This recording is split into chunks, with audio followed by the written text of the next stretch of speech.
আজকে আমাদের সাথে আছেন একজন দৃষ্টি প্রতিবন্ধী হাফেজ।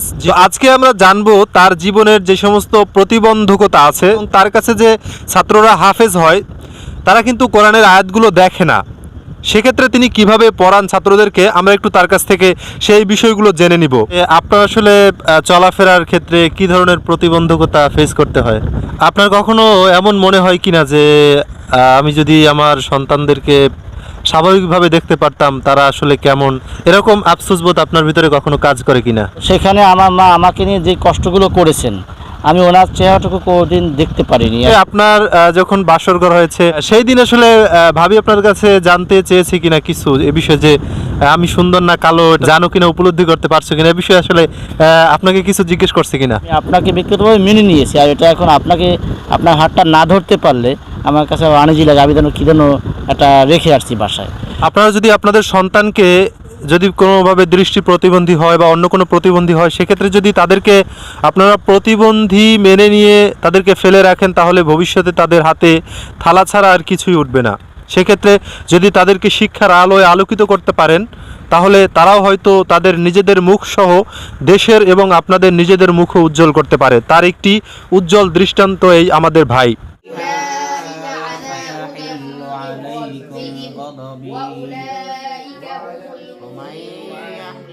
আসসালামু আলাইকুম ওরহমতুল্লাহি ওয়া বারাকাতুহু। দর্শক শ্রোতা, আজকে আমাদের সাথে আছেন একজন দৃষ্টি প্রতিবন্ধী হাফেজ, যিনি বরগুনায় একটি মাদ্রাসার প্রতিষ্ঠাতা এবং পরিচালক। তিনি নিজেও দৃষ্টি প্রতিবন্ধী হাফেজদের পড়ান। তার কাছে এখনও পর্যন্ত অনেক হাফেজরা যারা দৃষ্টি প্রতিবন্ধী তারা হাফেজ হয়েছেন। তো আজকে আমরা জানবো তার জীবনের যে সমস্ত প্রতিবন্ধকতা আছে। যেহেতু তিনি দৃষ্টি প্রতিবন্ধী, সেক্ষেত্রে তার জীবনে চলার ক্ষেত্রে অনেক প্রতিবন্ধকতার সম্মুখীন হতে হয়। তিনি কি কি প্রতিবন্ধকতার সম্মুখীন হন এবং তার কাছে যে ছাত্ররা হাফেজ হয় তারা কিন্তু কোরআনের আয়াতগুলো দেখে না। সেক্ষেত্রে তিনি কিভাবে পড়ান ছাত্রদেরকে, আমরা একটু তার কাছ থেকে সেই বিষয়গুলো জেনে নিব। এবং সাথে সাথে আপনাদের কারো আত্মীয় স্বজন যদি দৃষ্টি প্রতিবন্ধী হয়ে থাকে এবং তাদেরকে যদি আপনারা কোরআনের হাফেজ বানাতে চান, সেক্ষেত্রে তার সাথে যোগাযোগ করতে পারবেন। তার নাম্বারও দিয়ে দেওয়া হবে ইনশাল্লাহ। তো প্রথমেই আমরা জেনে নিব আপনার নাম কি? আসসালামু আলাইকুম রহমতুল্লাহ। আমার নাম হাফেজ মাহমুদুর রহমান মিরাজ। মাশাআল্লাহ, আপনার তো বরগুনাতে একটি মাদ্রাসা আছে, আপনি সেখানে ছাত্রদেরকে পড়ান যারা দৃষ্টির প্রতিবন্ধী। আপনি আসলে তাদেরকে কিভাবে পড়ান? তারা তো কোরআনের আয়াতগুলো দেখতে পারে না, সেক্ষেত্রে তাদেরকে পড়ান কিভাবে? আলহামদুলিল্লাহ, খুবই একটি গুরুত্বপূর্ণ প্রশ্ন। আমাদের একটা যুগে এরকম ছিল, দৃষ্টি প্রতিবন্ধীরা কাছ থেকে শুনে শুনে পড়তে হতো। আমি যে প্রতিষ্ঠানটা প্রতিষ্ঠা করেছি বরগুনায়, এটি হচ্ছে দৃষ্টি প্রতিবন্ধীদের হাতে কলমের শিক্ষার একটা পদ্ধতি, যেটাকে আমরা ব্রেইল পদ্ধতি হিসাবে জানি।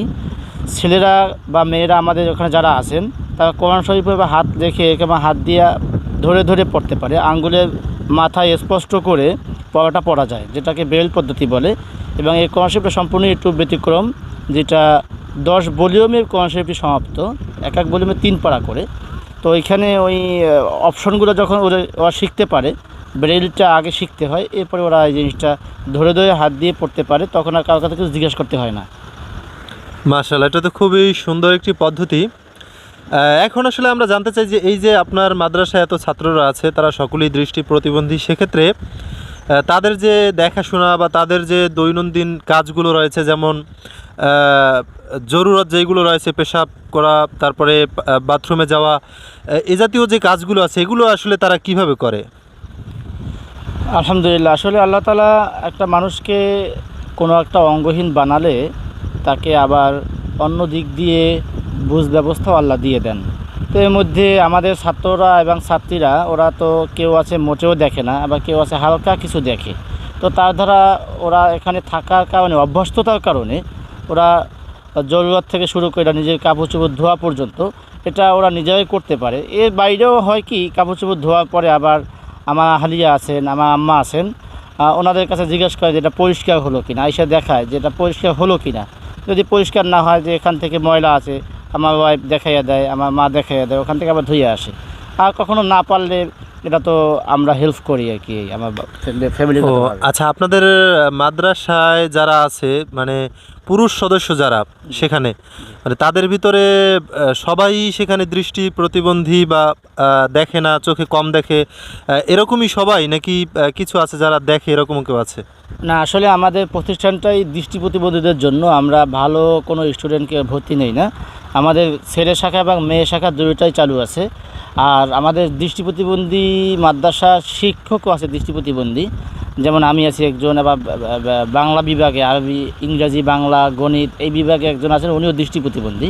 একমাত্র মেয়ে শাখা যিনি আছেন হাফেজা, উনি চোখে দেখেন, উনি ভালো আর কি, তবে উনিও ব্রেইল বোঝে আর কি। ও যাক, মাশাআল্লাহ। তো এখন আসলে আপনাকে একটা ব্যক্তিগত প্রশ্ন আমি করতে চাই, সেটা হলো আপনি যেহেতু আমাদের মতো করে আসলে তেমনটা দেখেন না, আমরা যেভাবে দুনিয়াকে দেখি, আল্লাহ পাক রব্বুল আলামিন হয়তো দুনিয়াটা আপনাকে এভাবে দেখাচ্ছেন না। তো সেক্ষেত্রে আপনার আসলে চলাফেরার ক্ষেত্রে কী ধরনের প্রতিবন্ধকতা ফেস করতে হয়?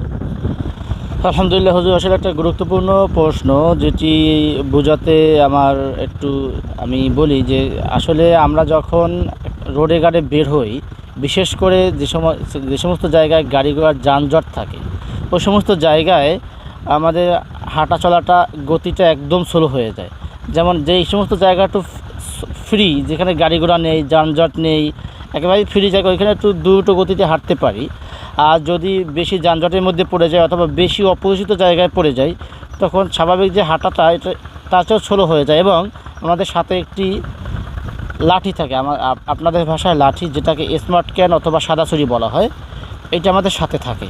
তো ওটা দিয়ে এরকমভাবে মানে হাতে রাখি, সামনের দিকে এরকম ঝুলে ঝুলে হাঁটলে ওই লাঠিটায় বিভিন্নভাবে ঠালা বা বিভিন্ন কিছু এটা আর কি করে। এখন এইটা আমাদের বাইরের কান্ট্রিতে এমন আছে যে লাঠিটায় স্মার্ট, ও সব কিছু বলে দেবে, এখানে বলে দিবে, গাড়ি আছে, কিন্তু আমাদের বাংলাদেশের সেই ব্যবস্থাপনা নেই। এখানে খুব দুঃখের সাথেই বলতে হয়, ভারত থেকে একটা লাঠি আনা হচ্ছে যেটা ভাইব্রেট করে শুধু, যেটা আমাদের জন্য কোনো উপকারে আসে না। একমাত্র শিক্ষিত পার্সন তাদেরও বুঝতে খুব কষ্ট। কিন্তু এখানে যে ভালো লাঠি, যেটা স্মার্ট ক্যান, যেটা মানে কানে শোনা যায় ব্লুটুথের মাধ্যমে, এটা যদি আমাদের ব্যবস্থা হতো তাহলে আমাদের জন্য অনেক সুন্দর হতো আর কি। যাক মাশাআল্লাহ। এবার আপনাকে একটা ইমোশনাল প্রশ্ন করি। ইমোশনাল প্রশ্নটা কেমন? আপনি তো মনে হয় ব্যক্তি জীবনে বিবাহিত, আপনার দুজন সন্তান আছে আমি যতটুকু জানতে পেরেছি। আপনার কখনো এমন মনে হয় কি না যে আমি যদি আমার সন্তানদেরকে স্বাভাবিকভাবে দেখতে পারতাম, তারা আসলে কেমন, হয়তো তাদেরকে আমি ওরকমভাবে কখনো দেখিনি, এরকম আফসোসবোধ আপনার ভিতরে কখনো কাজ করে কি না?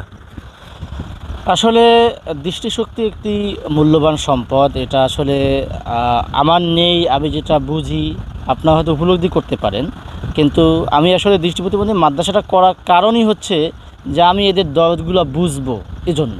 তো এখানে যে প্রশ্নটা করেছেন, আমি শুধু আমার সন্তান নয়, আমি যে মা উদরে আসলাম, যেই মা আমাকে 10 মাস 10 দিন গর্ভে ধারণ করলেন, কত শ্রম আমার জন্য দিয়েছেন, আমার পারিবারিক কিছু ইতিহাস আছে যেগুলো আসলে লম্বা সময়ের প্রয়োজন।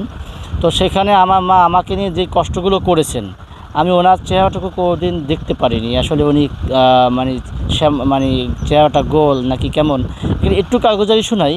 যখন আমার প্রথম বাচ্চাটা জন্ম নেয়, আমার মেয়ে বাচ্চা যখন হয় মুমতাহিনা, বাচ্চাটা দুনিয়াতে আসার পরে যখন বাচ্চার আম্মার কাছে বাচ্চাটা দেওয়া হয়, তখন বাচ্চার আম্মা কেঁদে কেঁদে বলতেছিলেন যে আসলে যার সন্তান সে তো দেখতে পারলো না যে সন্তানটা আল্লাহকে কীভাবে দিয়েছেন। আসলে আমার বাচ্চাটা সবাই বলে যে চেহারা বা তার সৌন্দর্যতা অনেকটাই সুন্দর, কিন্তু আসলে আমি তো উপলব্ধি করতে পারি না। তো এই জন্য আফসোস যেটা হয় তার চেয়ে বেশি আল্লাহর কাছে আশা রাখি, আল্লাহ যেন এই আফসোসটার চেয়েও যেন আল্লাহ আমাকে জান্নাত দিয়ে সন্তুষ্ট করেন, কারণ এর বাইরে তো কিছুই বলার নেই। আমি চাইলেও আল্লাহ তাআলা আমার জন্য যেটা মঞ্জুর করেছেন, আমার জন্য যেটা ভালো মনে করেছেন সেটাই করেছেন। জি অবশ্যই। আসলে বিষয়টা ভাবতেই কেমন লাগে যে আপনার সন্তান, আপনার মা, আপনার বাবা, তারা কেমন দেখতে, কেমন তারা আদৌ মানে ফর্সা নাকি কালো, তাদের চেহারাটা কেমন, মানে এই বিষয়টা না দেখা, না বোঝা, উপলব্ধি না করতে পারা, না দেখতে পারাটা আসলেই ভীষণ কষ্টের। এবং আমি একটু চিন্তা করেন, আমরা যখন চক্ষু বন্ধ করি তখনও কিন্তু আমাদের বাবা মাকে আমরা দেখতে পাই। চক্ষু বন্ধ করলে তো দুনিয়া অন্ধকার হয়ে যায়, তারপরেও কিন্তু আমাদের বাবা মাকে আমরা দেখতে পাই। কিন্তু যারা কোনোদিন তাদের বাবা মার চেহারাটা দেখেইনি, তারা কিন্তু চোখ বন্ধ করলেও তাদের বাবা মাকে দেখতে পারেন। এটা অবশ্যই একটি ভিন্ন অনুভূতি, এটা আসলে বলে বোঝানো সম্ভব নয়। তো আমি হজরতের কাছে আরেকটা প্রশ্ন করতে চাই, একটা ইমোশনাল প্রশ্ন করলাম, এবার একটা হাস্যকর প্রশ্ন করি।